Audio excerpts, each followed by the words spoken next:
Tailgate Tuesday with the Idle Zone Syndicate. Jack Graves sliding in ahead of Matt. Those guys are like neck and neck every week. Mm-hmm. Crazy stuff happening the last few days. And, hey, we do have some viewers. So I don't know if it's live on Facebook because I can't look at the moment. But I know we're live on YouTube, so we'll just go with it. Well, I mean, their comments are coming from Facebook, so. True. Good man. See, that's why you get the big money. I guess that's what that F with the circle is. That's what that stands for. Cool. All right. So, Brandon went to YouTube and it wasn't there. Interesting, because it's showing that it's playing on mine.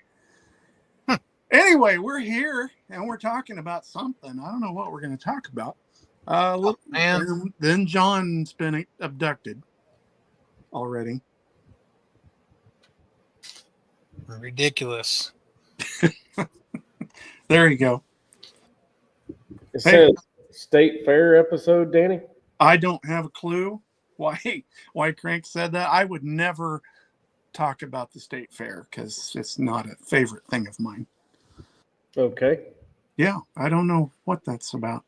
All right. Well, other than that's all over the news because it's flooded out and there's no parking and they're having to shuttle people and it's a mess. So last weekend, 25th annual Hayes Big Bass Challenge at Cedar Bluff. And a 589 won that. Guys had a nice little payday and they raised some money. Had a good time. 589 in the first week of September is pretty decent, I would think. Mm-hmm. Let's see, what else was going on? Kansas Bass Nation Youth kicks off their season this coming weekend at Melbourne. And Tate Herman, the youth director, is in need of, I believe, still three boaters, three boat captains for the weekend. He needs one on Saturday and needs two on Sunday. And I believe it's for the younger group. It's not for the high school kids. It's the youth, which some guys may be more comfortable captaining the youth because boat captains for the youth run the trolling motor. They net fish. cheer them up, feed them snacks, that kind of thing. But I just wanted to mention it tonight. If anybody is close to Melbourne and could help out Saturday or Sunday or both, get a hold of Tate Herman and he'll be glad to hook you up. I know Moody would jump all over that if he didn't have another tournament already. He absolutely loves Melbourne. I know he does. He would be first in line. Yeah, he talks about it quite often, how much he misses it. I'm sure. I think he mentioned it today when I was talking to him. I'm sure. What else happened last weekend? Kansas Bassmasters Club Tournament at Grand while the Super BFL was going on. Mm-hmm. You had some of the guys stay with you, I think. I think all of them stayed here. Cool. They didn't have a very big turnout, but I think they all stayed here. There may have been somebody else, but I know we had 4 or 5 rooms from them guys. So cool. And sounds like Kojak won the BFL. Yes, he did. Brandon had a nice. Brandon did good. Yeah, I was just gonna say 11th place, I think. I think maybe he should boat captain so I don't have to fish against him. He got the wording in that sentence wrong. That would make more sense. That would make more sense.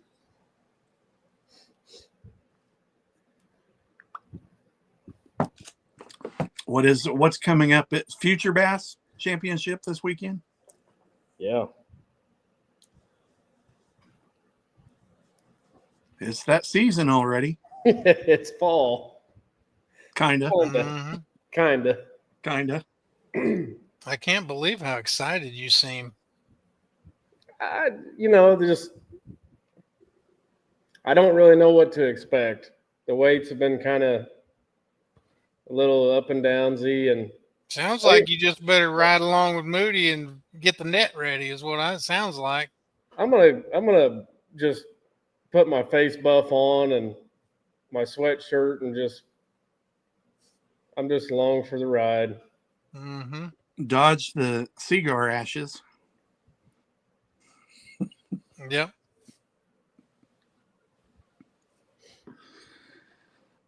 I think they're going to catch them pretty good, actually, for this time of year. I mean, you got to preface it for this time of year. Yeah, September. Just throw the lunchbox at them. Mm-hmm. You guys got your hands on any of the new baits that they released at ICAST? I know it's just an odd question, but Was there any? I saw a new. Was there any saw a new tubes involved? No, I don't know. I saw a new top water that looked pretty cool that Rapala came out with.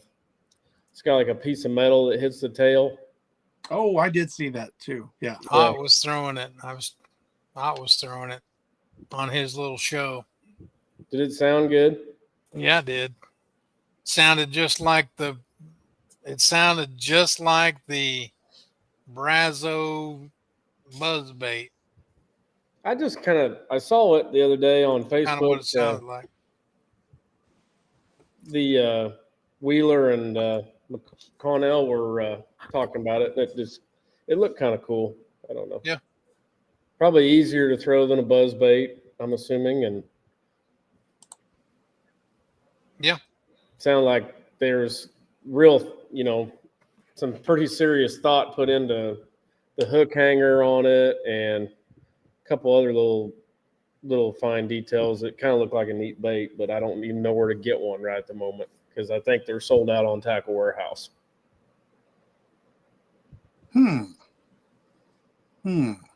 Yeah. Richard, 300 doesn't have them. What? I said Bud's Baits doesn't have them. No, sir. No. I thought they'd be right at the top of the list to have a whole bunch of them things. They're daylight and $1 short most of the time on stuff like that, but. So, Richard, are you telling us that you're going to come out with the Fitzwater dice bait?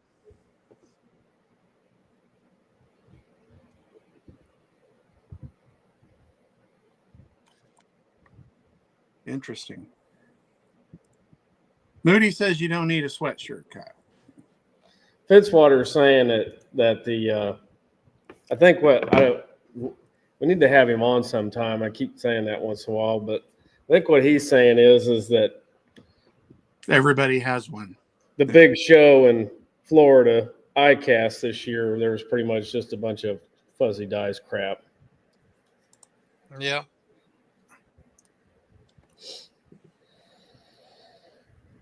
Boring. So was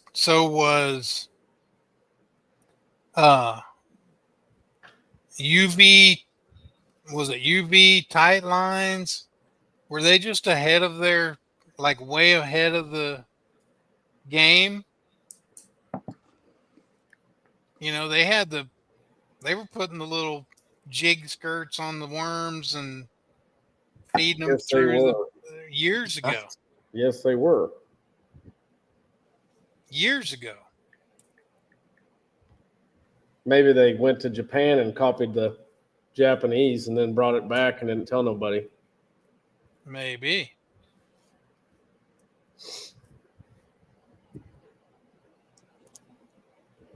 Well, see you, Danny. We lost our fearless leader.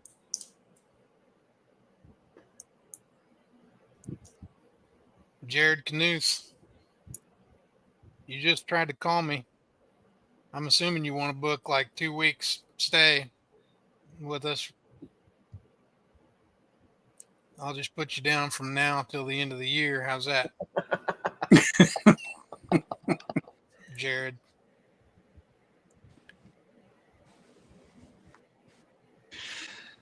Phone calls. Oh, you forgot to put your phone on Do Not Disturb. How do you do that? I don't know. That's just what Mercer says all the time. Yeah, true. You forgot to put your phone on Do Not Disturb. But he never tells you how to do it. I think you just go into settings and... Yeah, I accidentally did that on my work phone Accidentally. Allegedly. for the Yeah, last few days. It works really good. I used to do it. I used to do it when I worked for Bass, when I wasn't at a tournament, because, and I would just set it from like 10 p.m. to 5 a.m. or not even 5 a.m., maybe 9. When I'm not at a tournament, it would be like 8 a.m. Because if there was an elite going on or a open or whatever, and there was weather or somebody had a question, I would get calls because I'm in some, like if a nation guy was fishing an open and he had a question, he would call me at 3 a.m. wondering if we were launching because the weather's bad. And I'm like, call your tournament director. I'm in bed at home. So yeah, I used to set it. So I'm trying to look at it and see. I think you go to cellular. Well, I can't look at it till we're done anyway, so it's good. Yeah, I'm just trying to, in case anybody else wants to know how to do it. There you go. That wasn't it. Go to general. Oh yeah, I remember that, Richard. Used to see that quite a bit, actually. And then it just kind of went away for a while, and then all these dice things started showing up the last couple of years. So if that's true, I'd like to see one. Was Guido and Dion like fishing their little craws and like drinking water or something? Lake of the Ozarks.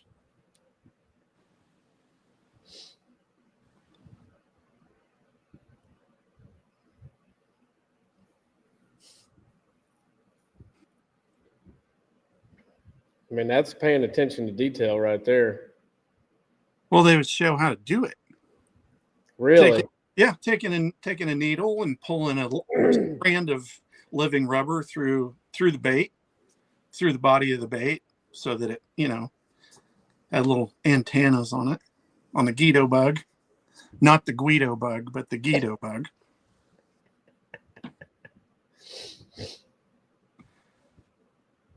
Guido bug. That may have been before your time, Kister. Damn kids. Oh, it's so simple, dude. It's very simple. Okay. If you have an iPhone. Yes. You swipe down from the upper right-hand corner on the half moon crescent focus deal, hit it, and it's got a do not disturb right there. Just toggle it on. Cool. Sweet. That's your tech tip for today. I like it. You know how I hit the do not disturb button? Turn it off. I hold the two buttons together until there's a deal that says power off, and I go.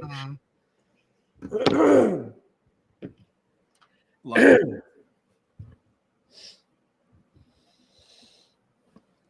Lucky, lucky, lucky. Well, let's see. We can't talk about future bass because you're not going to talk about it. You're not gonna say a thing about it. So let's see. What could we talk about? I'm supposed to get my lower unit tomorrow. Yay! All right. I mean, my actual lower unit, like coming from the repair place. They turned it around quick. Good. If it comes in tomorrow, but If it comes in. according to UPS tracking, should be delivered tomorrow.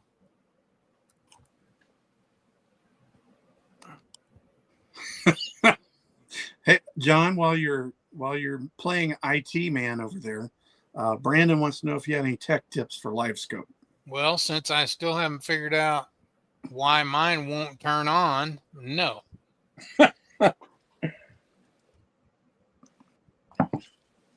Oh my. Brandon, just go shake minnows on tire piles. I mean, I'm not going to use it anyway this weekend.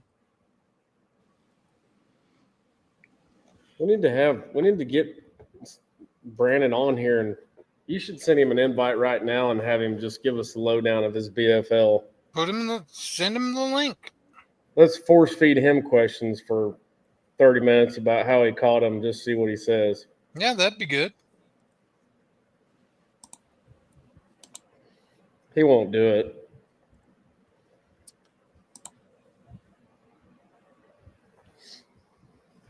There's the link. Brandon, I can't find. It's not getting power to the box. To the active target box, and I can't figure out why. He has to put a shirt on. No, you don't. Oh, we ain't nothing fancy. We don't care. Not really. I'm sorry, guys, but give Brandon a little bit of time. If he's going to get on, it's a. This isn't clothing is optional policy around here. Yeah, Well, active target.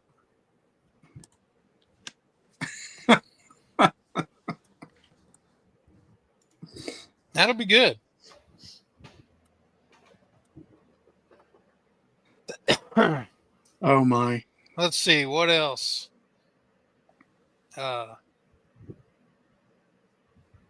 We've got the Western Kansas guys here that normally come for the VFW Veterans Tournament that we had. You remember last year we had the guys here.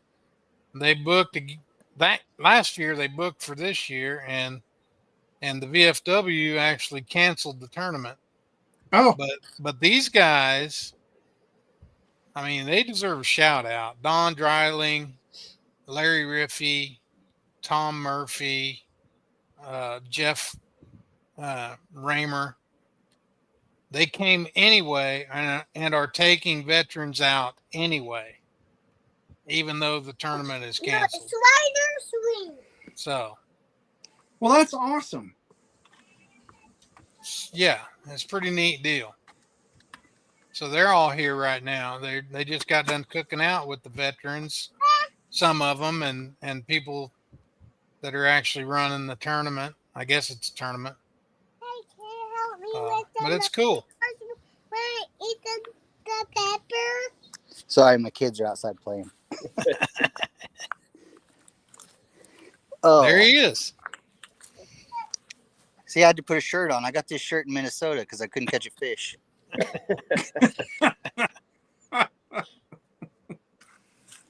But you caught some last week. I caught a few. Honestly, last week was very lucky.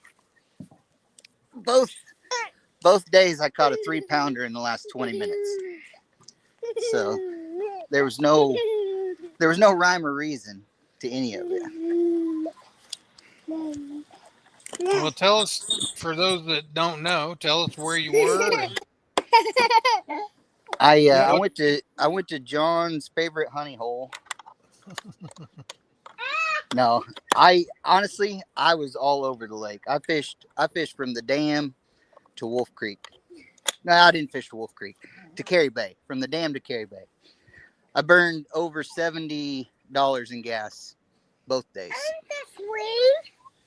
Just covered as much water as I possibly could. My trolling motor batteries were dead at the end of the day, both days. Yeah. Did you have good co-anglers?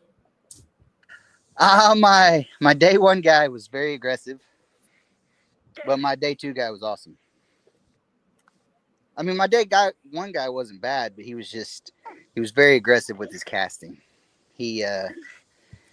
I rounded the corner and I only had 3 fish in the box, and I was sitting down one bait and picking up another, and he flipped into where I was going to flip in and caught a 2.5 pounder.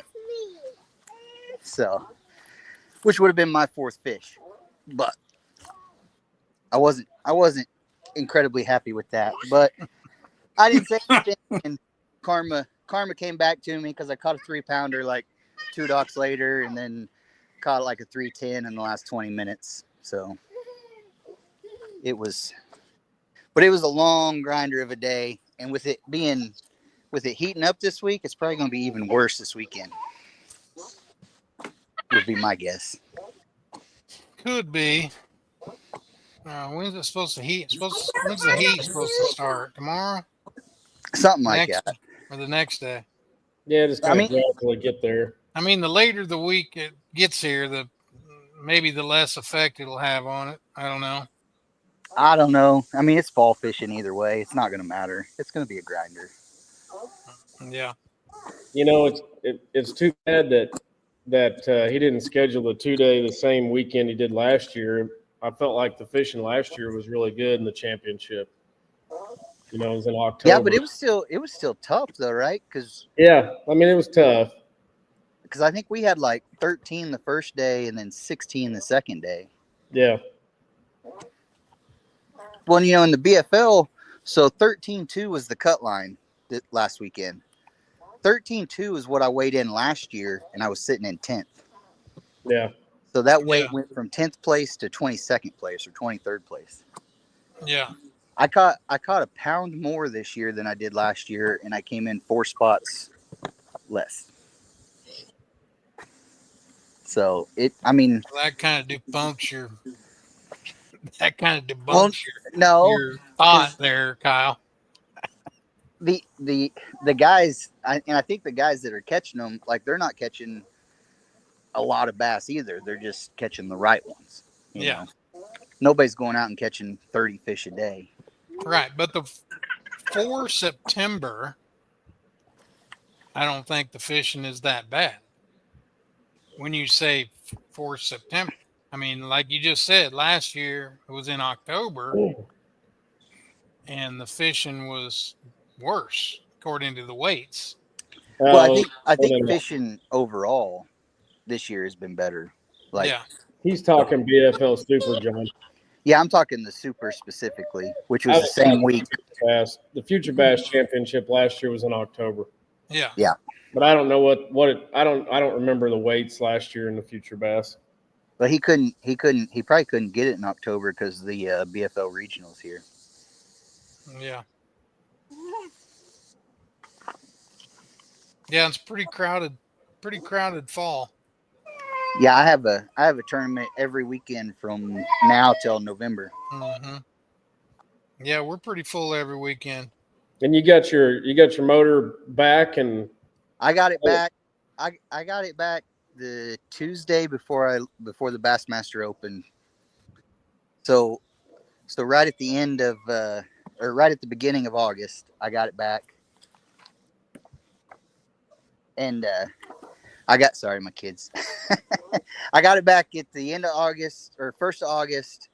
I put 10 hours on it in 3 days, went to the Arkansas River, sucked at that at the BFL, and then drove all night to Leech Lake and started practice at Leech.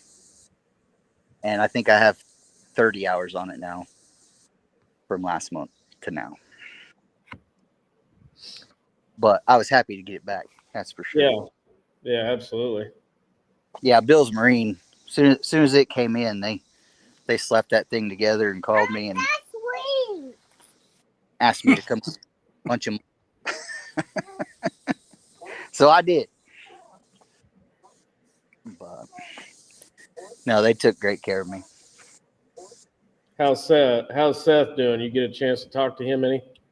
I don't think I saw him because when I dropped it off, I was in and out, and then same when I picked it up, because I picked it up and drove straight home, put it on the water, and drove around Grand Lake for 3 hours, and then did it again the next day. And did they end up having to put a remands on that, or what did they do to it? Mercury sent all new parts, like everything's brand new. All I had to pay was labor. Nice. Yeah, so so I got a brand new motor. The only thing I didn't get was a new computer, so it still reads the same hours, Right. but everything's new. Good. I'm glad that I was- they stood behind computer, it. They said they would replace the computer if it was shot, and it wasn't, but I was hoping it was. That way my motor would read 0 hours. Yeah. I knew at one point you didn't think they were going to be able to honor the warranty because it was just out or something, and They held me up. They held me up on a oil change receipt. So I had to search and search and search till I found the receipt, and then I finally emailed that to them, and then they said, "Okay, we'll pay for the parts." I'm like, "Really? We're waiting on a $300 receipt to send $10,000 worth of parts?" Like, in the receipt proves I bought the oil. It doesn't prove anything else. right. Mm-hmm. True. So yeah, At least you saved it. yeah, it saved it and got me back on the water. But what's the game plan, Kyle? Where we starting on Saturday morning? I'm going to shake minnows. Oh, well, I know you're lying because nobody shakes a minnow on Grand.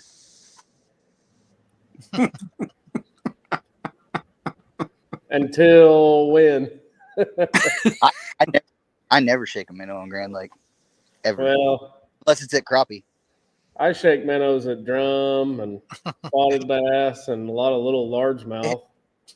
I can't catch a bunch of drum in the winter when I'm crappie fishing. I'll throw like a 2.5 inch minnow, trying to catch those big crappie, and I'll catch the fire out of the drum. Yeah. But no bass. It's really, really hard to tell if it's a bass or a trash fish, like right now, because they're just, in certain places, there's just life everywhere. And then other places, there's not anything at all. Oh, I know, right? So, and it, they want to just stare at a bait, and then you'll be just you'll pull it out, and all of a sudden they'll run out, act like they're going to bite it, but you're already dedicated, you're already reeling in, or right. I caught 2 fish Sunday. I was reeling my bait up, and I looked up and looked at my screen and saw one chasing it, so I just killed it and they ate it. But they weren't big ones, but something kind of interesting. So we went on a little reconnaissance mission a couple days ago and ran all the way from Twin Bridges all the way to I-44 and back. And then we ran all the way to Moccasin, just past Moccasin Bend up the Spring River. I have never been past Twin Bridges. Well, that was kind of a first for me too, and it was really cool up there. I will say that. And I caught some spotted bass in the Spring River, and I thought that was neat. Yeah. Actually had a lot of fun. I'm kind of excited to go back up there, honestly. Maybe not the Neosho side, but the Spring River side is really cool. I mean, really neat. Yeah, I've looked at it and I thought about going duck hunting up there, but I've never tried to go fishing up there. You know, that would be probably the only thing that would maybe be kind of wild, is if you're just kind of running around the bend and all of a sudden you see a bunch of decoys and a couple of guys sitting on the bank. Right? I mean, because the next time that I would want to go up there would be October, November, but Right. we fished and then put an entire day in up in those two river arms and saw one other boat. Yeah. Yeah, you can generally tell how many boats are going to be up there by just looking at the boat ramp between bridges. Yeah.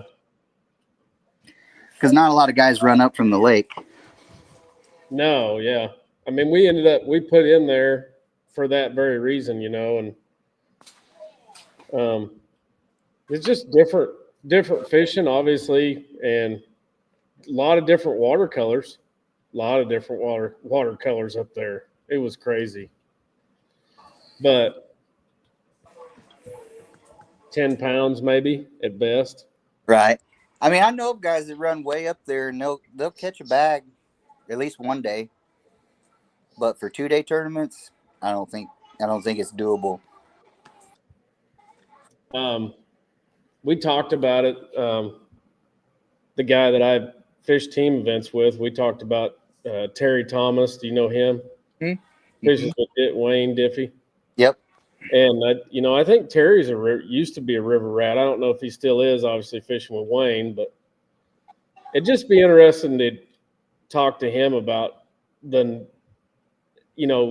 river, whatever you want to call it. Me personally, I call it anything north of Elk River is the river. Yeah, me too. And I think anything north of Wolf Creek is the river. Kind of feels like it, yeah. All of it. But you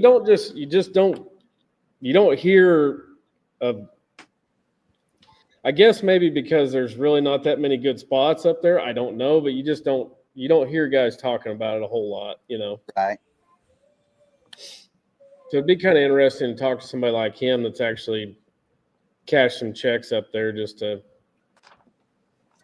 is it worth going up there if you're just fishing a 1-day tournament and it's in the fall and it's in the middle of September and everything else sucks too, like what? I'll tell you, the only time I ever turn right out of Wolf Creek is when I practiced that week and didn't catch anything on the rest of the lake. Then I'm like, I'm just going to go up lake blind, see what happens. I think it's probably because, I would say I've done that a couple of times, and honestly, it's just because I've eliminated some of the stuff that I enjoy fishing, and I'm like, if I go right out of Wolf Creek, I only have to fish in 5 foot or less. Yeah. I mean, you're definitely not going to fish a 20-foot brush pile in the middle of the river channel. So unless you want to catch a flathead or something, I guess. But Right. Asian carp, snag one.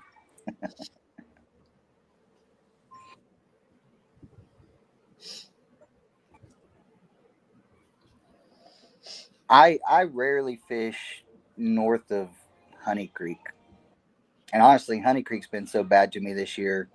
Like, I actually caught a 4-pounder in Honey Creek in practice last week and fished in there for 2 hours on Saturday and never had a bite. So yeah. On Sunday, I didn't even go back. Yeah. I don't know what to say about it either. I mean, to me, the biggest fish always live at the lower end of the lake.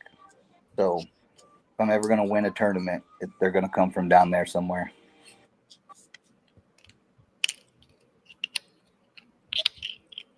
Not that you can't win one up north, but to me, law of averages says stay south. So I wasn't in the BFLs. I wasn't in the BFL this time, but I know the guy that won. Yeah, Kojak. I know what he's really, really good at. He wasn't rigging them. You don't think so?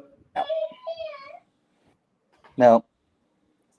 I mean, I'm not saying that you can't catch them on an A-rig right now, but when I threw it in practice last week, they would literally swim as fast as they could in the other direction. Because my buddy's like, you need to throw that A-rig, man. You're better at it than me. Let me know if it works. And so I tied it on, and I fired it out there at them bait balls. And one, like, there'd be a single sitting there swimming along, and I'd bring it right over the top of his head, and it would turn and look and then just bolt. You think it's because their vision is better when the water's warmer? That's But they exactly what I told my buddy. I said, I think they see better in warmer water, so they see the coat hanger coming.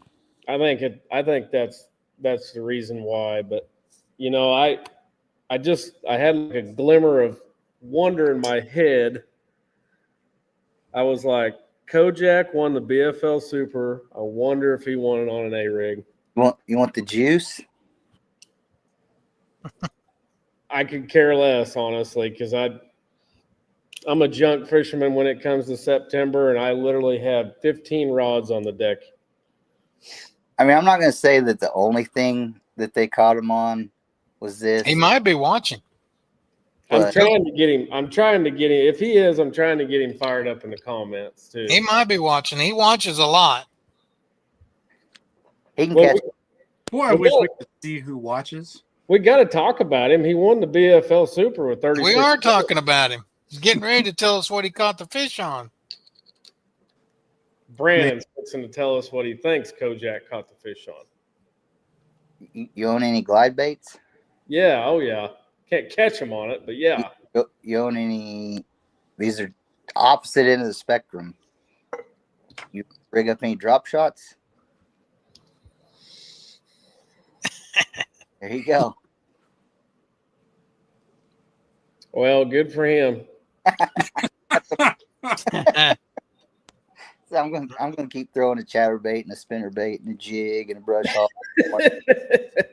I'm glad I'm going where I don't have to do that too this weekend. Hey, I mean, bass get finicky and the water's clean, you know. I just couldn't find any big ones. He gave a 3-pounder to his co-angler on day 2, and Micah gave a 4-pounder, almost 5-pounder to his co-angler on day 1. He didn't know it was a 4-pounder. His co-angler just didn't have a fish, and he's like, "Here, throw this over there." Throws it over there. It's a 415. Oh boy. Yeah.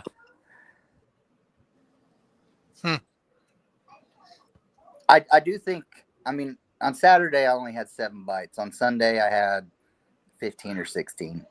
Yeah. So I do think, like John was saying, you can go catch fish doing whatever you want to do, but it's so incredibly hard to catch a big one right now. Generally speaking, you know, I downsize a little bit here and there in the September, October, but you know, you say drop shot, I'm sure there's guys. I'm not freaking out really about it that much because I've got a couple of guys that I talk to that I trust talking fishing with, and one of them has done really well down there in the fall on a drop shot, but it's not like a drop shot that you'd take up to the Great Lakes and fish with. It's Yeah, more of a power shot kind of deal. You know? Yeah, he's throwing a little flatworm or a little robo worm out there. Yeah. I'm not really surprised. Moody said you're going to throw minnows all day. I can catch fish on it. I just cannot catch I can't catch a 13-incher on it. Well, that's what he said he did today. I bought my first drop shot weights when I went to Minnesota a few weeks ago. First ones I've ever owned. I didn't catch So you're good at it. I didn't catch anything. I shook a minnow is what I did. Well, I shook a minnow for a long time, and then I gave up and went to the grass and started punching grass. But Yeah. Yeah, I would probably be right there with you because if I'm not fishing my strength, I usually suck. well, it had been like 5.5 hours, and I was bouncing in and out all day. So I would fish my boulders that I had marked, and then I would run into a little cut and I'd fish some grass, and I lost a couple frogfish. Lost a couple chatterbait fish, and then I'd go back out to the boulders and catch a smallmouth, and then I'd run back into the grass and just fishing whatever was in front of me, really. And but at like, I don't know, at like 1 o'clock, I had 3 smallmouth for, I don't know, like 8 pounds or something. I was like, screw this, and I just flew as far back in the creek as I could and found some grass and put on a 3/4 ounce weight and just started punching grass. And I didn't go 100 yards and boat flipped a 5-pounder. Yeah. So let's do this. But Yeah.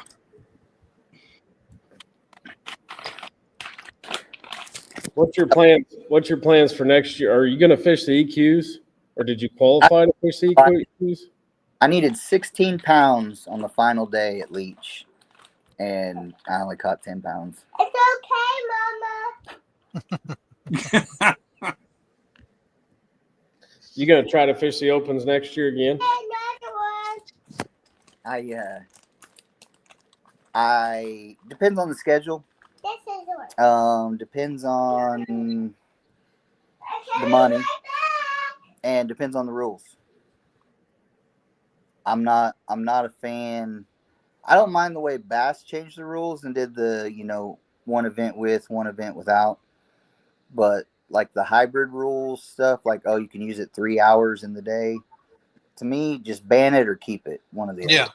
Let's not flip flop. Or like one day and on and one day off, one day on, one day off. We even then, if it's the same event, I would rather just Yeah, that's what I mean. I don't like that either. Either with Yeah. or without. Yeah, the whole, like, I guess the Toyotas are going to 3 hours or something next year. Like the invitationals, you can use it for 3 hours a day or something. Oh boy. Which I don't fish Toyotas anyway, but You'd think that would be hard to police. very hard. And that's the main reason that I'm not for it, because it's just, you can't police it. I thought they did days. Well, they just changed it, I think, to they get 3 hours per day. I But- thought but they the were rules- just changing. I don't think the rules have come out yet either, like specifically, like, is it 3 running hours? Can you start and stop your clock? If you fish somewhere and then you got an hour run, is your time ticking, or can you pause? Like, Nah, I would guess it's going to be, that would be too hard to, Yeah, that's even harder. I would guess it'd be, you can use it today from daylight till 9 or whatever. Yeah. Or launch till 9. but how do you know they shut it off at 9? I mean, I know they all have cameras. Yeah, I but, didn't. Like, Let me see if I can find did they announce that? yeah, I think it was a week ago, 2 weeks ago. I believe it is the definite rules for the MLF invitationals, but I've not heard. I was told the Toyotas were going to have the same rule, but I don't know for sure. See if I can find it.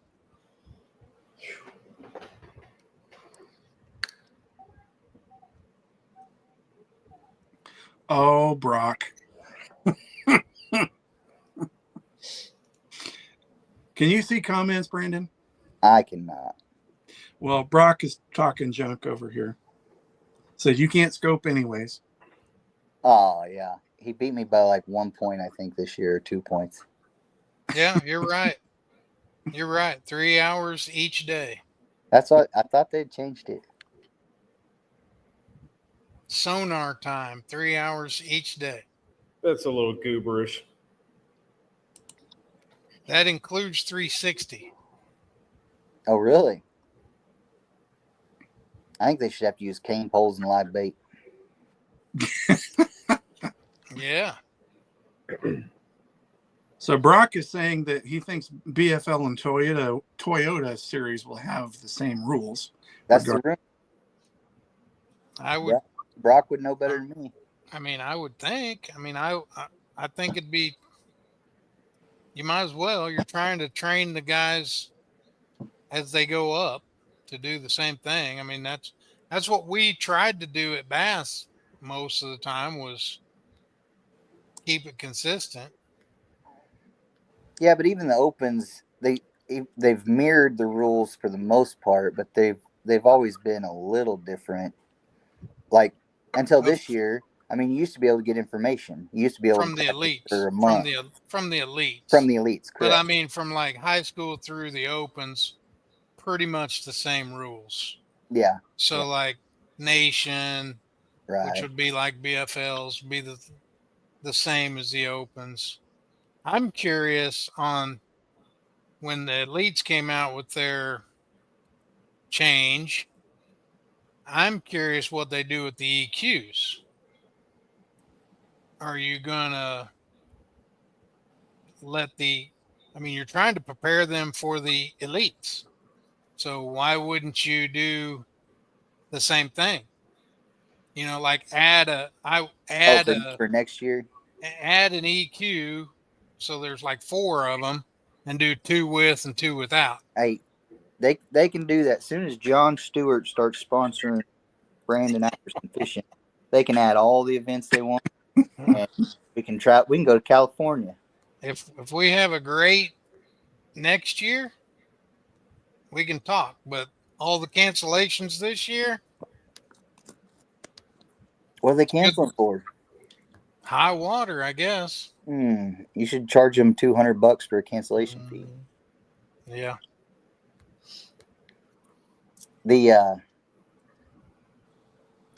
The schedule for the EQs this year just was not good.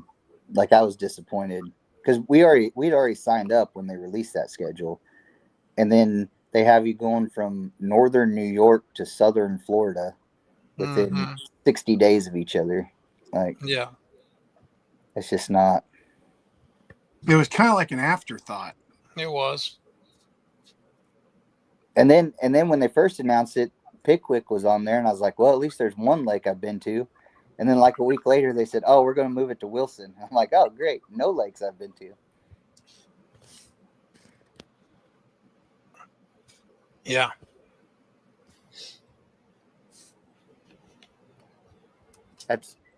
And I hope they change that. I hope they release the EQ schedule as they release the open schedule. Mm-hmm. They should. I'm sure they're working towards that. I'm sure. Also, they didn't release a BFL schedule at the Super like they usually do. Usually they have the tentative list, and I never saw it. That was the next thing I was going to ask you. The BFL schedule? Yeah. I wish they'd quit fishing Grand in February. I wish they'd fish Grand every month.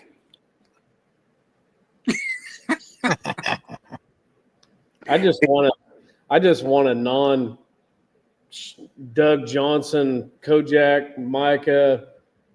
I want a non-Alabama rig shootout BFL tournament. So you want to start in April? Just or you want to ban ban the Alabama rig. No, I could care less. No, I like throwing. I mean, they're going to use it. I don't care. They're going to use it. I just want to be able to fish something besides it and still feel like I can maybe. You could fish ABA Division 65. Not on Wednesdays. I got to work. You didn't work Monday. You won't even let me, Jones. Called in sick. Can't call in sick on Wednesdays? Because I don't want to have to go back to work. Why is there a rule that because I'm bad with money, I can't fish your tournament?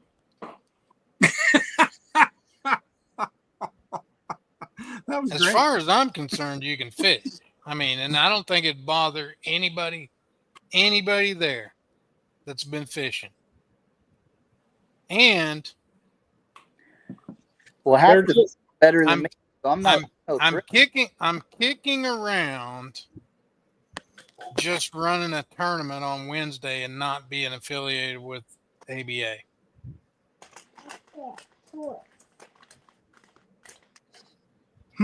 the original model for ABA was. I just can't imagine. I haven't ever fished against anybody in an ABA tournament that would be just beside themselves if they fished against somebody that got into a higher stakes tournament. I mean, maybe The ABA. I agree, Brandon. I think it's dumb. It's orange. I think you're just limiting your anglers. Like, why Yeah. limit the field ever? I agree. I mean, we never limited it in the nation. Right.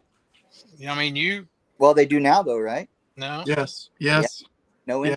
NPFL, no Bass Elites, no Invitationals, guys. nobody that's a nation member. I mean, anybody can fish. I mean, Oh, they say that, and yet they let anybody fish. Oh, it's in the That's rules. not It's in the that's- rules that you can't open qualify for. guys, it. maybe elite and MPFL and them guys, but you're Yes. still got guys Oh, the now. open- But they've allowed open guys, former elite guys. So what's the difference? There's no difference. right.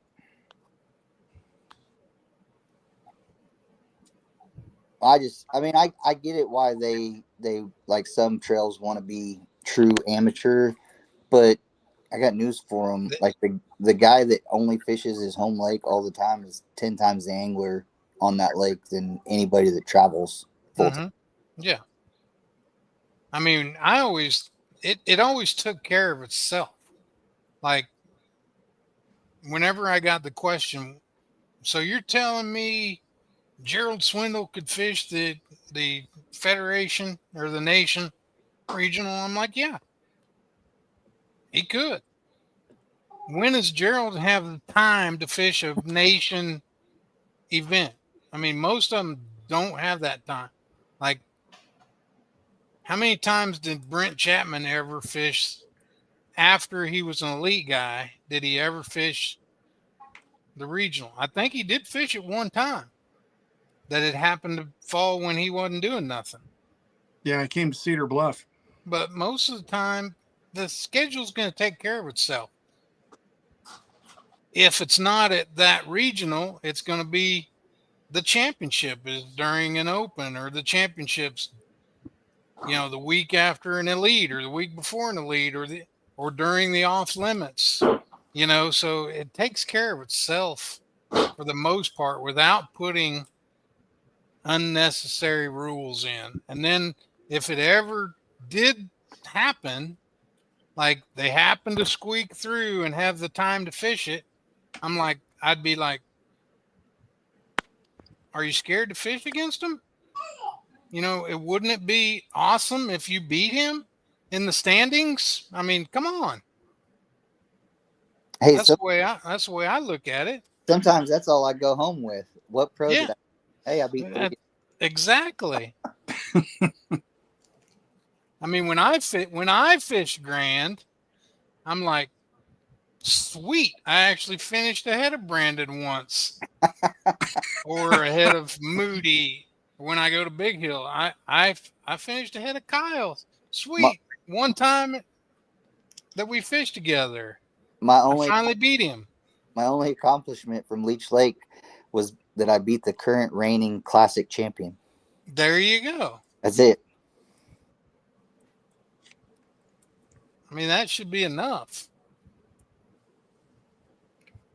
Did you Shouldn't at least get a thanks for fishing Bassmaster when you was walking off the stage? Oh, I did. They appreciate my money. There, see? And they gave me a hat at registration. a cheap ass hat. I have so many $2,000 hats.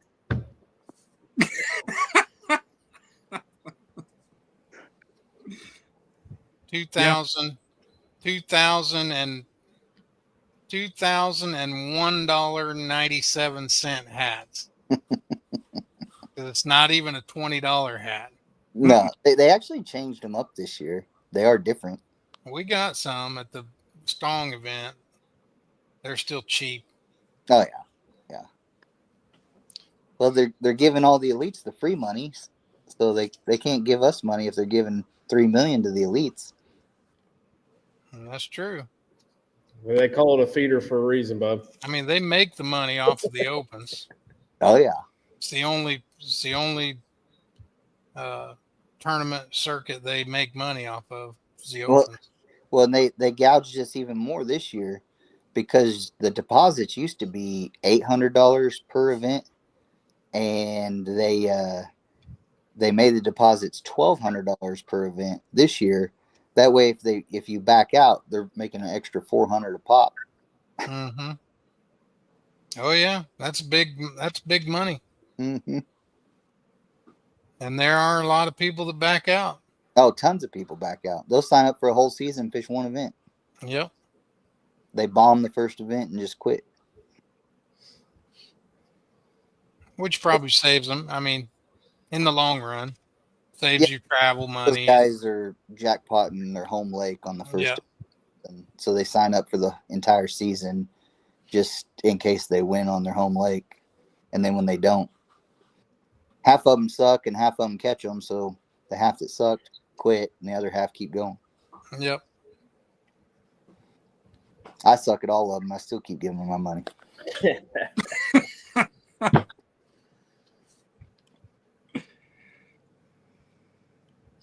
The addiction is real. I'm going to share the link again, see if anybody else wants to jump in here. Is Brock still on? Yeah. Come on, There you Brock. go, guys. There's the link. Copy and paste it to your browser. Come on in, chat with us. Let's ask Brock about his 2 boat payments. Oh, my. I'm just glad I don't have one boat payment. Oh, Me too. I got one. Me too. Me 3. I'm not gonna lie. I've been looking at boats. Been looking at them pretty hard. I got one for sale. Brand new motor. Me too. Brand new motor. You know, I've never been in a Phoenix. Are you serious? Never have. I would honestly, I would really, really like to go in one. I'm not just saying that because you run one either. What are you doing tomorrow? Working.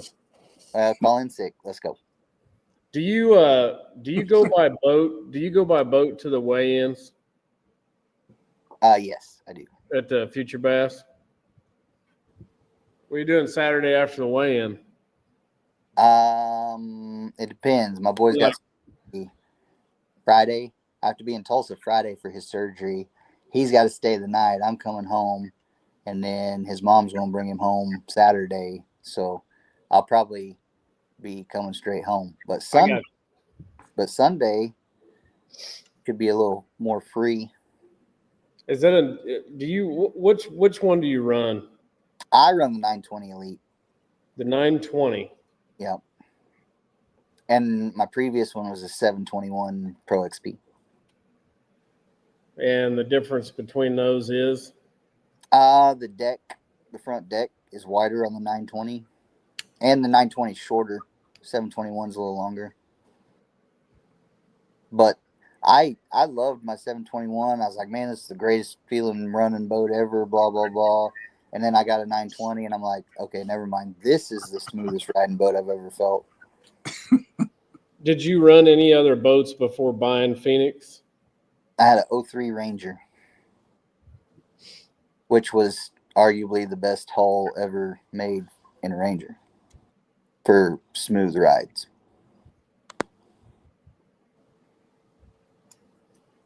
But no, other than that, I mean, I my team partner had a Bass Cat. One of them had a Champ. My other buddy runs a new Nitro every year, so I get a lot of seat time in a Nitro Z21 XL. And I mean, none of them hold a candle. It's literally, I convinced my buddy that had been nothing but Ranger for the last 15 years. He bought a Phoenix. And I told him, I said, look, I said, where you'll really notice it is at takeoff when you got all that wash running down whatever lake you are running down, and how in your Ranger you would slap and bounce and get sideways, and that Phoenix just cuts right through it. And he called me after his first tournament and goes, I see exactly what you were saying. Like you can still get squirrely, obviously, but Yeah. it lands so soft. It never beats you. I mean, like a 5-footer at 65 miles an hour, then Right. there's no They don't make bass boats to handle 5-footers at 65 mile an hour either. no. But on the worst days are the really calm days when the lake is glass and that cruiser came through like 30 minutes before you did, and you come flying around the corner and you can't see them because it's Mhm. a mirror. You just get launched. I mean, you fish grand enough, you know that. But Oh yeah. yeah, Kiki, I feel like there's a story here in Brock's comment. He says, can we go back to Gunnersville and I'll sit in the back with a jerk bait? Anytime. Is there a story there?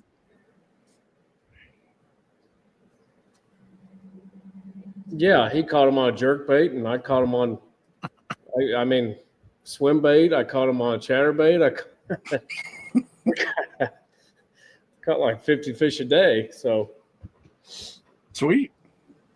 Gunnersville in April, man, that's outstanding.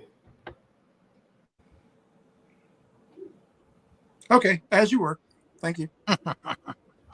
just had to ask. aren't the elites going to Gunnersville? They are. Yes, First one. Aren't they going early? yes. No scope. Right. No scope.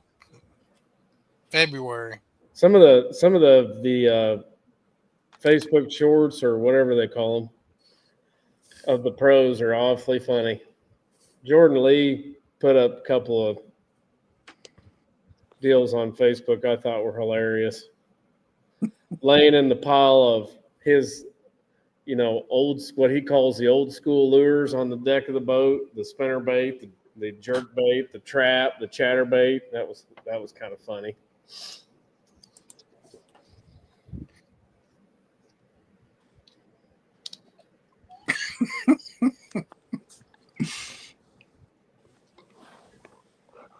Brock is very helpful this evening.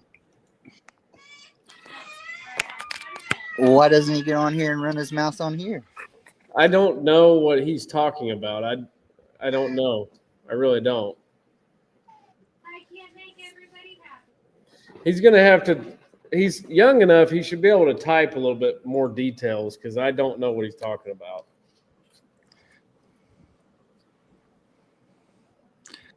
Does it maybe have to do with your color blindness? Well, it could, sure. but like I said, I don't know what he's talking about.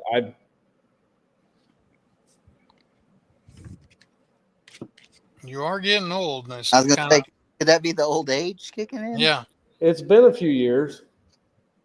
it'd be hard to Oh. remember. I don't recall what year that was.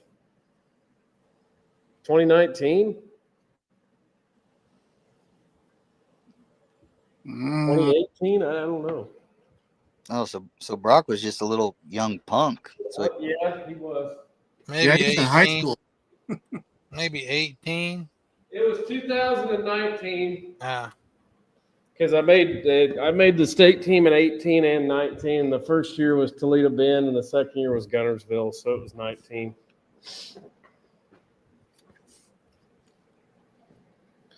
Yeah. he was throwing that jerk bait on a spinning rod too, wasn't he?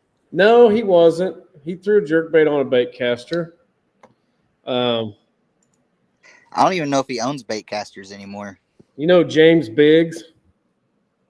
Uh-huh. mm-hmm. He won that tournament. Yep. He's fishing out a really, really pretty bluish colored bullet too. Very pretty boat. I'm assuming he still fishes tournaments. I think Yeah, he's been here. He's been here 2 or 3 times. Is he an MPFL guy? No, I don't think so. I think he just fishes. He's been here 2 or 3 times fishing just team tournaments. Yeah, he completely destroyed him. He won by like what, 20 pounds? Yeah, it's pretty big. 15 or 20 pound winning margin. Yeah, it's pretty big. Must have been scoping.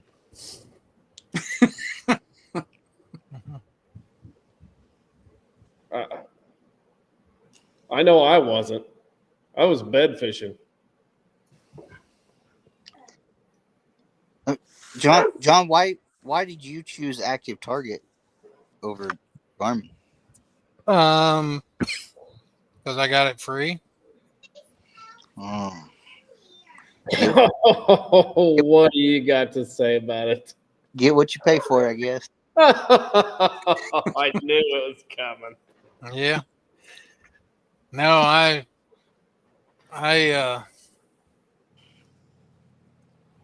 had a really good relationship with the Lowrance folks for many years because they were a sponsor, and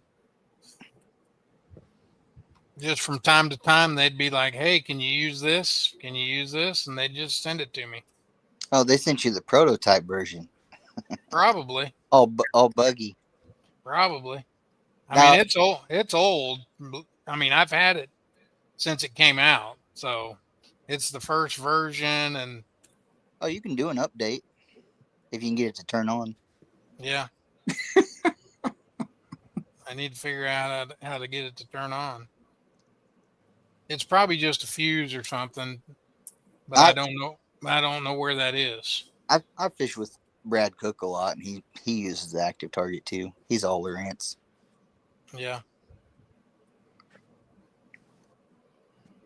Kiki, Yo. Brock has expounded upon his previous comment. Okay. Kyle was catching them on a beaver and he ran out of them. We went to the store and looked for the color, and he swore it was this color when it wasn't. But his color blindness has him confused, but he still whooped everyone's butt on it. Oh, the shirt. Okay, so that was from Toledo Bend. Oh, okay.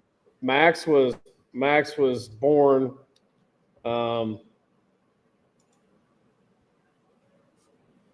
let's see. Yeah, that's right. Max was born, went to Toledo Bend. I don't remember when we went to Toledo Bend exactly, but he was a newborn, and I would have sworn to you it was a blue, Toledo. We went to Toledo Town Tackle is where we went. Isn't that what it's called, John? Yeah, Toledo Town. And I got him a purple Toledo Town shirt instead of a blue one. Oh, At least it wasn't pink. Yeah. Needless to I say, mean, purple's not good, but Emily never let him wear it when he was a newborn. So well, wise. yeah. I mean, it's purple. mhm. Mac was with me too. We went in there, and he apparently didn't know who I was buying for.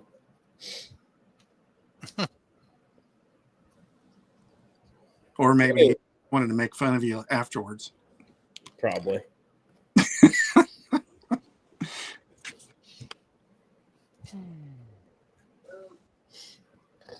I'm not a very good souvenir buyer. I'm definitely not as good as you, because I see your souvenir and it's pretty daggum awesome. I like the shirt from Minnesota. Oh yeah, that's beautiful. I was shirt shopping for the family, on our canceled day, because our day 1 was canceled or postponed. Mhm. And so I went uptown and was walking around. I saw this shirt, and I literally just idled like 90% of my practice. I just drove around all day, just idled and marked boulders. So I'd only caught like 5 fish in 3 days.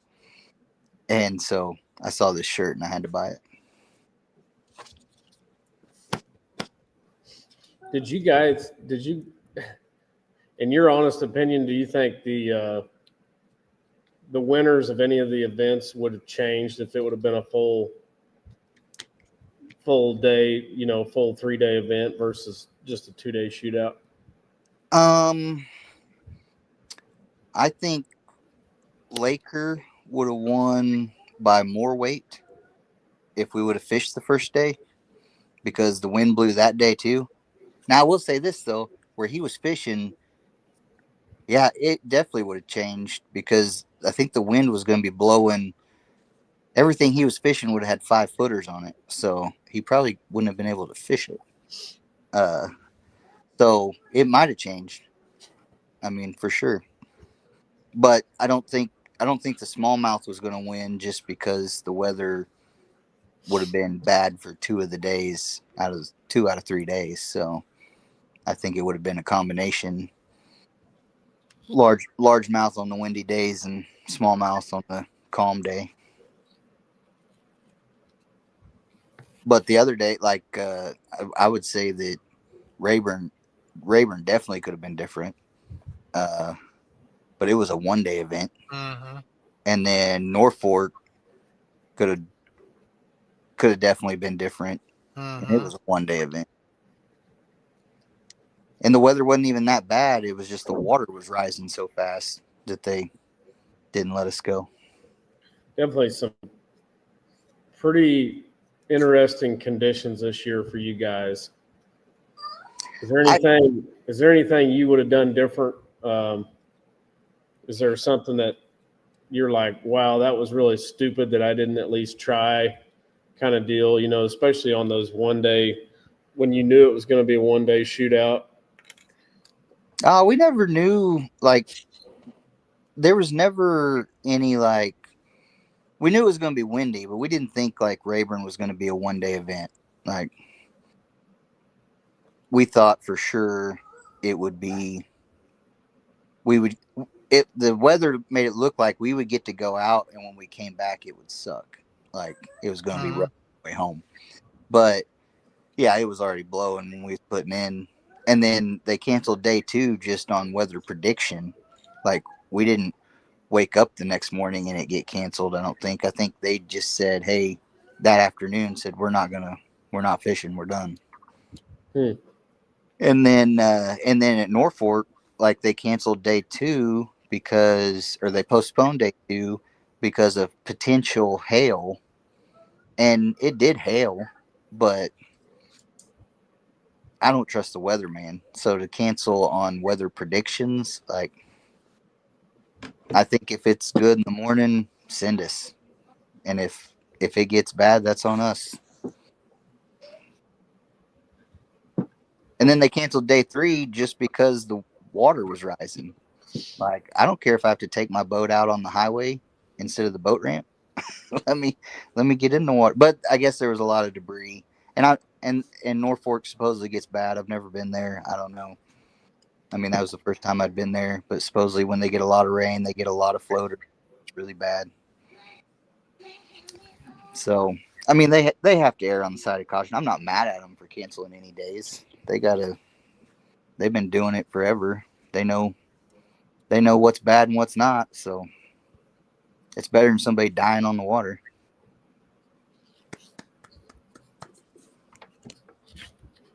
There's been a little bit of that too. So, Yeah, I mean, there's been plenty of that. I mean, I I just get saw that. the MLF guy was getting, or MLF's getting sued for that accident on Smith. That's another lawsuit on the.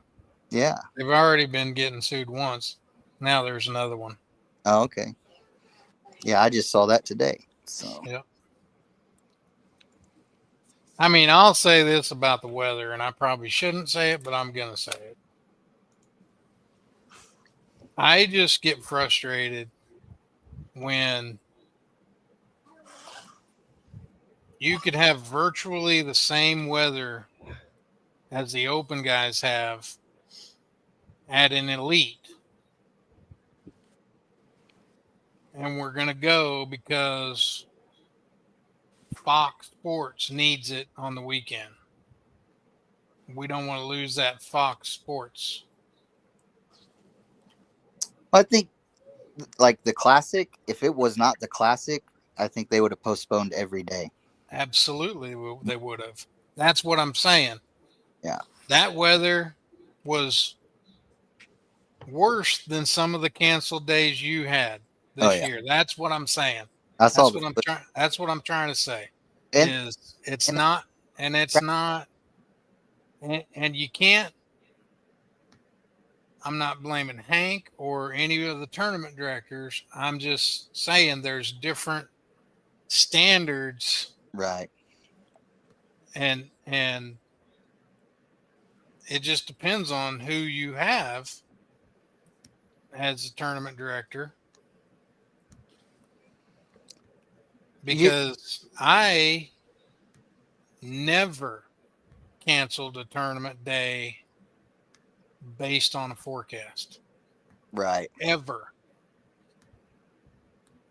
And I still don't. Even in the little ABA thing, I can look at the forecast and worry about it all week long. And I don't want to send the guys out if it's dangerous. But I'm not canceling. If we show up at the ramp in the morning and it's calm, we're going. And I'm basing it, and I'm going to put some personal responsibility on the angler to keep an eye on the weather. And if it starts hailing, to take cover. And if the wind starts picking up bad enough where they think they need to start heading back, take their time, then head back and take your time.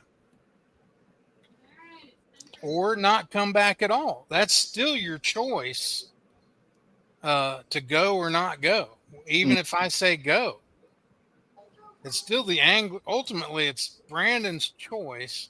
If I make a bad call, if it's rough out and you think it's too rough, it's your choice to go or not. Now, everybody's going to go. Everybody's going to go. Don't get me wrong.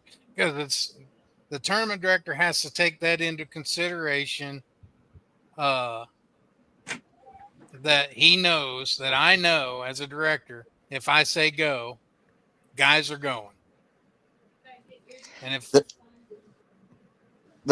problem, the only gripe I have is the cancellation itself. I get it that if they postpone, it costs them money. They're losing money. But if I have $2,000 entry fee, $1,500 house fee for the week, $500 or $600 in fuel, I will gladly spend another $200 and stay till that's the other double standard that and I don't agree with. Tuesday, Yeah, that's exactly right. That's the other double standard that I don't agree with. Is especially on like your 1 days or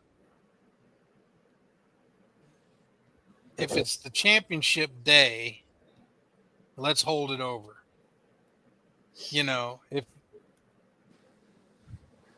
they do it for the elites, they'll fish on Monday. I think we hold them all over. Yeah. I paid for a 3-day event. Give me a 3-day event. I don't care. I agree with that. Sunday, Tuesday. If I got to stay till the next weekend, let's get it in. I agree with that. And Brandon, some of the guys in the opens are fishing to possibly requalify their career, and I think you're right. I think it'd be better if they had more than just a 1 day's chance to get those points or whatever that might be.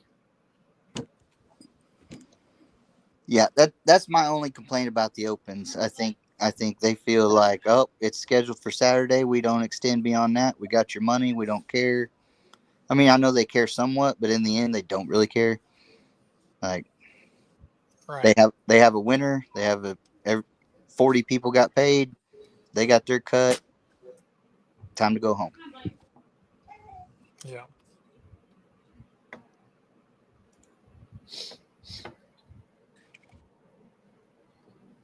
I'm not sure what you're asking, Brock. What's the liability on tournament side? If we don't cancel, or if you cancel? We sign our life away. I mean, Not that contract would hold up, probably. But there are limits to, there are days when you have to cancel. I'm saying you wait till that morning to make that decision, and shouldn't be done on a forecast, even though the forecast nowadays, the technology is a lot better than it was years ago too, where you just had to wait and see what the weather was going to do. Now it's a little better. For the most part, it usually pans out to what it says. But if you're asking, I don't know what you're asking, Brock. I don't know what you're asking. at the same time, I don't think we should cancel a tournament day because what might happen at 2:00. You shouldn't ever.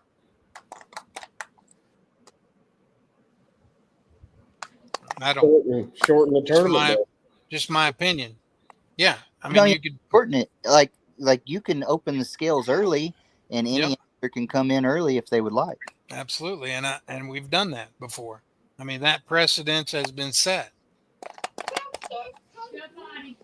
I can tell you straight up, John Stewart ain't gonna cancel a tournament on Toledo Bend if it's blowing 20 to 25 out of the north and there's 5 and 6 foot rollers out just outside of Cypress and two boats sink immediately as soon as they turn north and try to go under the bridge.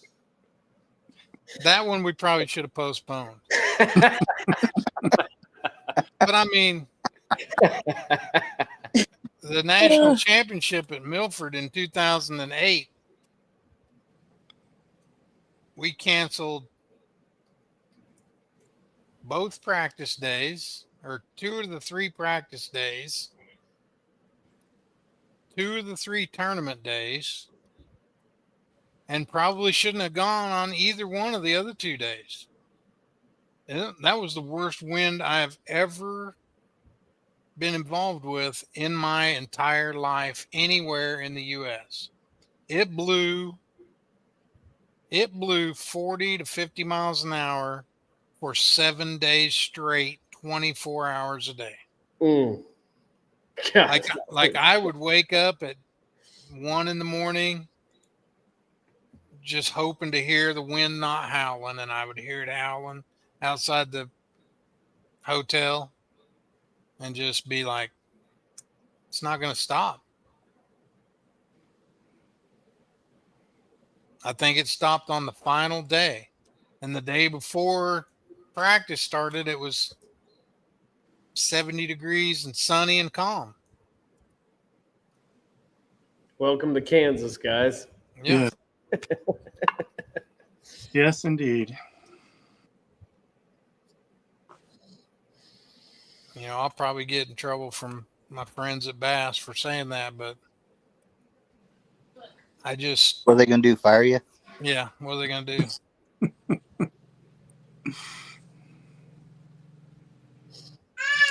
You have to take criticism. You also got to realize that if Hank Weldon wasn't, and he'll tell you this, if he wasn't a Bass tournament, if he didn't work for Bassmaster, what do you think he'd be? What's his dream job? Meteorologist. Absolutely. Weatherman. He's got pictures and videos of him as a kid standing at the whiteboard with a little baton doing the weather. Like, this is when he's like 5 or 6 years old. Like, he loves that stuff. Like, he still to this day will, like, if there's tornadoes in Oklahoma, if we're in the 8 Torcon thing, he'll text me. He's like, "Y'all better be watching out today. I'm watching for you." You know, that's Hank. I mean, he's weather. That's in his blood. That's in his DNA. I think is watching the weather. Well, I'll give it to him. Down there at Rayburn, he waited and waited and waited to the last second to cancel day 2, and he actually got in a boat and went out Yep. to see exactly how bad it was. And when he came back, he said, "There's no way." Yeah. Yes. Well, I mean, that was happening at the time. Like it wasn't a projected forecast. It was actually happening, and that's how I think it should be done.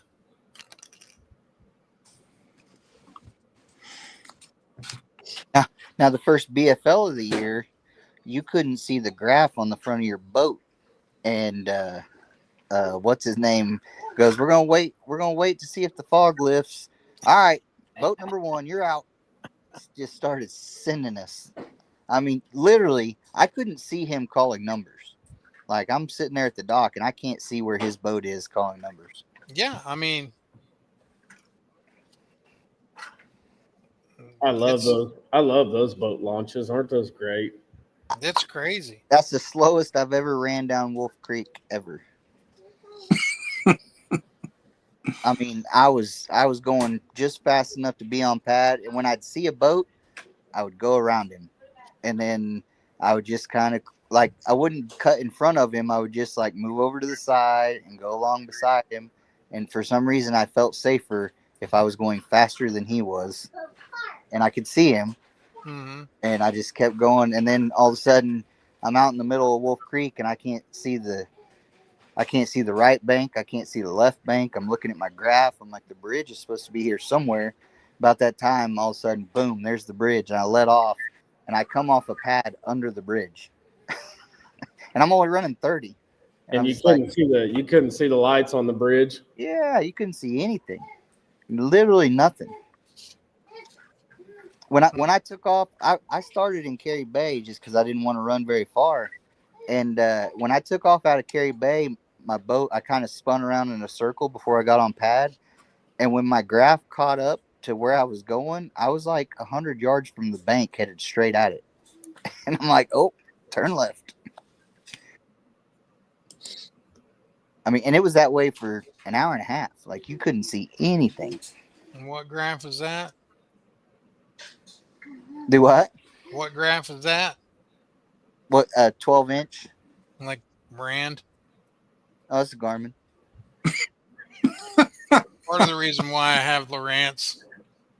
Oh, Lowrance does the same thing. No, it does. They do have a faster processor, and you're not that far behind. Hummingbird's terrible at it too. Like it takes a while for the GPS to catch up with where you actually are. So you huh? Does Garmin have a 0.1 like a Lowrance has? I have a, what is it called? I have some little. Hummingbird's got it too, but it's still slower processor. Like an external GPS antenna?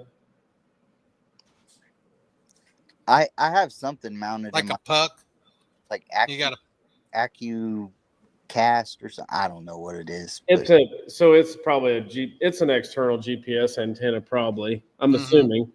Yeah, but they mount it in the boat. Like I don't know why it's mounted inside the boat, but that's where they mount it. It's not like a puck. Oh. And you calibrate it. I mean, yeah. It's like the my Lowrance was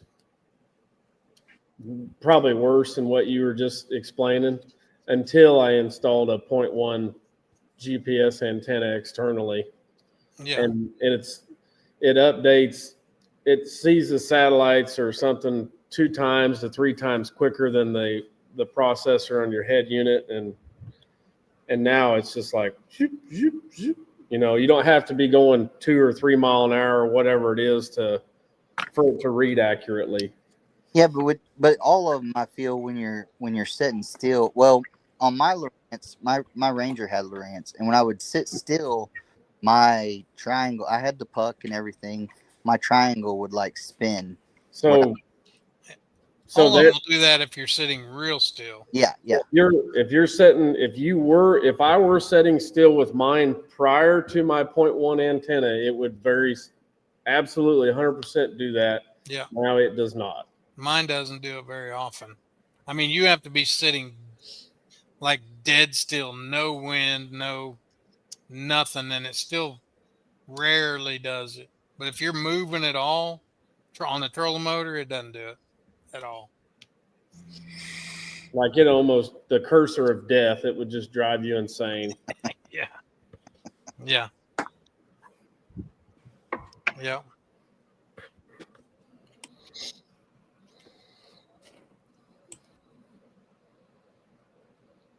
And there's our first awkward silence. Well, I just glanced at the clock and I noticed it was past Danny and Kyle's bedtime. It is past my bedtime.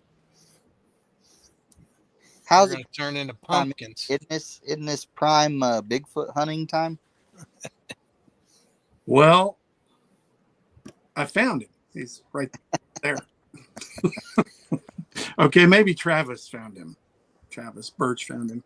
Danny, did you see the pavers that I sent you a picture of? Yes, those are sweet. Those are sweet. I got to change some treble hooks on my 1- crankbaits. You do? Yep. What? I thought you were going to shake a minute. I don't even own 1- crankbaits. Spinner baits?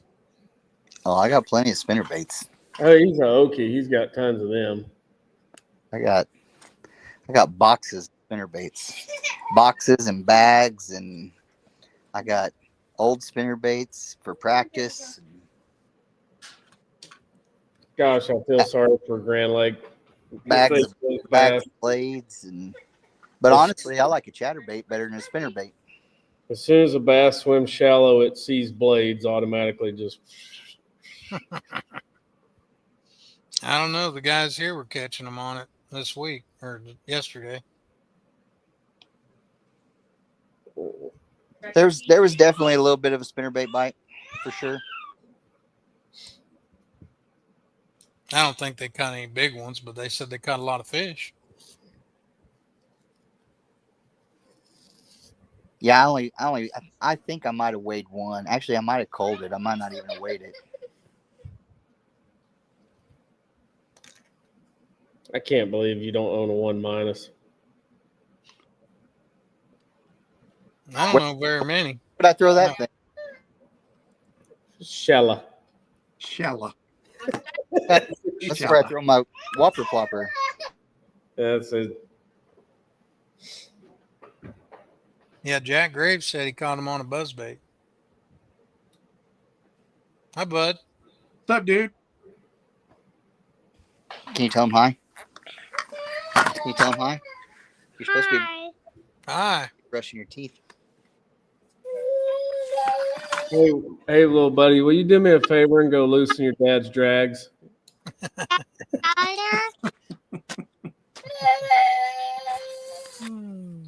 Oh man. Do you go fishing? Huh? Do you go fishing? Yeah. Do you catch big fish? Yeah. Good. Do you touch fish? Yeah. Are they slimy? Yeah. Let's get in our gym time. Yeah. Let's get in our gymmies. Well, guys, Brandon, appreciate you coming on. I'll see you this weekend. I look forward Yeah. to it. Good luck Absolutely. to you two. Yeah, thank you. Yeah, and depending on how things go with his surgery Friday, I mean, I could definitely probably go spin you around the lake real quick on my boat. Hey, man, I get it, and best of luck. Best of luck to the little guy there. Absolutely. Can you tell him bye? Bye. Bye. See you, bub. Guys, thanks for watching. Kind of enjoy these little shows from time to time where we just BS. Kind of fun. Yeah. fun to just throw that link up too and invite everybody to come in. And I don't know why Brock didn't, but I don't either. you know, We didn't get to our fishing memories, but maybe next week. well, We need to get I these don't people. have the video either. So We need to get these people to send them in to Kyle. I don't know how many he's received, but I don't think it's very many. nope. Send your fishing memories into. Do you have his email address? You can just message the page. Message the page. Message the page. Send in your fishing memories. And it doesn't even have to be a video. You can No. just send a favorite picture, Favorite picture, and then a little description. maybe we'll have you come on and tell us about that picture. That'd be How about cool. that? That'd be fun. Yeah. Guys, again, thanks for watching on a Tuesday night. We'll see you next week. Peace, man.